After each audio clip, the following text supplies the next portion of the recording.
Myanmar میں ایک بار پھر مسلم اقلیت کے قتل عام کا سلسلہ شروع ہو گیا ہے اور فوج کے تازہ ڈرون حملے میں درجنوں روہنگیا مسلمان جاں بحق ہو گئے ہیں۔ ہمارے نمائندے کی رپورٹ کے مطابق عینی شاہدین کے مطابق فوج کے ڈرون طیارے نے میانمار کی روہنگیا اقلیت کے لوگوں پر حملہ کیا جو ملک سے نکل کر بنگلہ دیش کی طرف جا رہے تھے۔ رپورٹوں میں بتایا گیا ہے کہ اس حملے میں درجنوں افراد جاں بحق ہوئے ہیں، جن میں متعدد خواتین اور بچے بھی شامل ہیں۔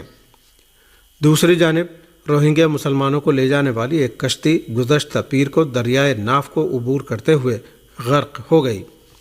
دریائے ناف شمال مغربی میانمار اور جنوب مشرقی بنگلہ دیش کو آپس میں جوڑتی ہے۔ بنگلہ دیش سپریم کورٹ کے چیف جسٹس کے بعد ایپیلیٹ ڈویژن کے دیگر 5 ججوں نے بھی استعفیٰ دے دیا ہے۔ بنگلہ دیشی میڈیا رپورٹوں کے مطابق 5 ججوں نے اپنا استعفیٰ وزارت قانون کے توسط سے صدر شہاب الدین کو بھجوا دیا ہے۔ مقامی میڈیا رپورٹس میں بتایا گیا ہے کہ مستعفی ہونے والوں میں جسٹس عنایت الرحیم، جسٹس ابو ظفر صدیقی، جسٹس محمد جہانگیر حسین، جسٹس شاہی نور اسلام اور جسٹس کاشفہ حسین شامل ہیں۔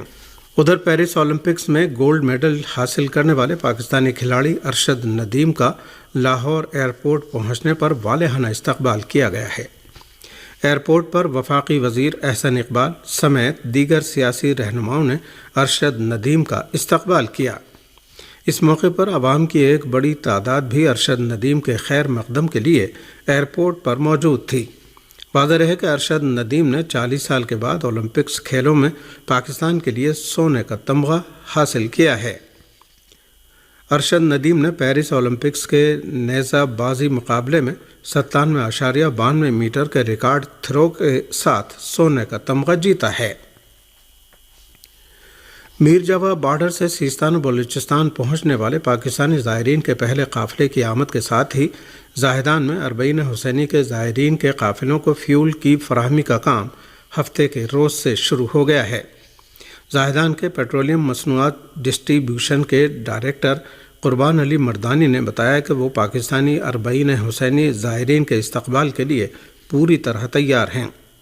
انہوں نے کہا کہ پاکستانی زائرین کو درکار فیول فراہم کرنے کے لیے ضروری اقدامات اور منصوبہ بندی کر لی گئی ہے اور آج پہلے قافلے کی آمد کے ساتھ ہی میر جاوا سے زائرین کو لے جانے والی بسیں بھی 20 سے زیادہ بسوں کو فیول فراہم کیا گیا ہے۔ انہوں نے بتایا کہ پاکستانی یا ایرانی بسیں استعمال کرنے والے پاکستانی زائرین اربعین کو میر جاوا میں خلیج فارس فیول اسٹیشن اور زاہدان میں رامشار تل سیاہ نیز بس ٹرمینل سمیت پورے روٹ پر موجود تمام پیٹرول اسٹیشنوں پر تاخیر کے بغیر فیول فراہم کیا جائے گا۔ حزب اللہ لبنان نے شمالی مقبوضہ فلسطین کے علاقوں کو میزائل اور ڈرون سے نشانہ بنایا ہے۔ حزب اللہ لبنان نے ایک بیان میں کہا ہے کہ ہمارے مجاہدین نے مسکاف عام فوجی اڈے میں غاصب عناصر کے جاسوسی آلات کو نشانہ بنایا ہے۔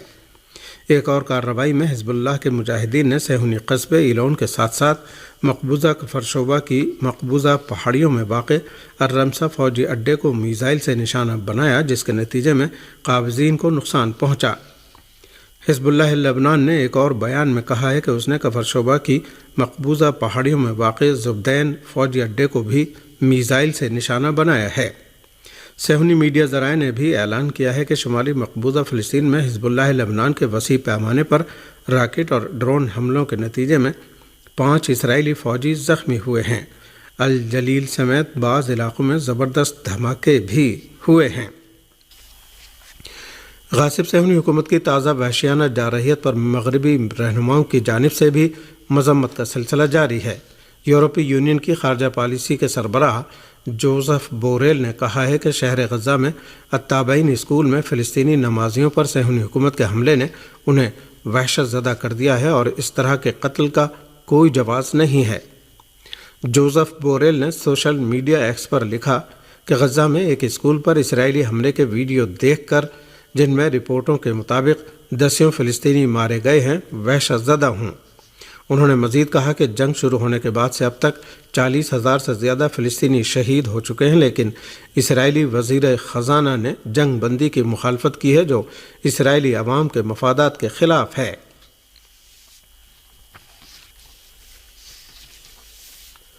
برطانیہ کی لیبر پارٹی کے سابق رہنما جرمی کوربن نے کہا ہے کہ غزہ پٹی کے باشندے ان ہتھیاروں سے قتل کیے جا رہے ہیں جو امریکہ اور برطانیہ انہیں دے رہے ہیں۔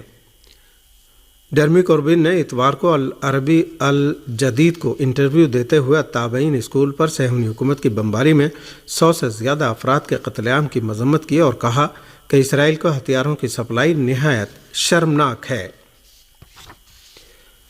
انہوں نے برطانوی پارلیمنٹ دارالعوام کے خود مختار ممبران پر دباؤ کے بارے میں کہا کہ ہم خود مختار ممبران پارلیمان اسرائیل کو ہتھیار بھیجنے کے قوانین پر نظر ثانی کے لیے مختلف طریقوں سے حکومت پر دباؤ ڈالیں گے اور اس کا سلسلہ جاری رکھیں گے۔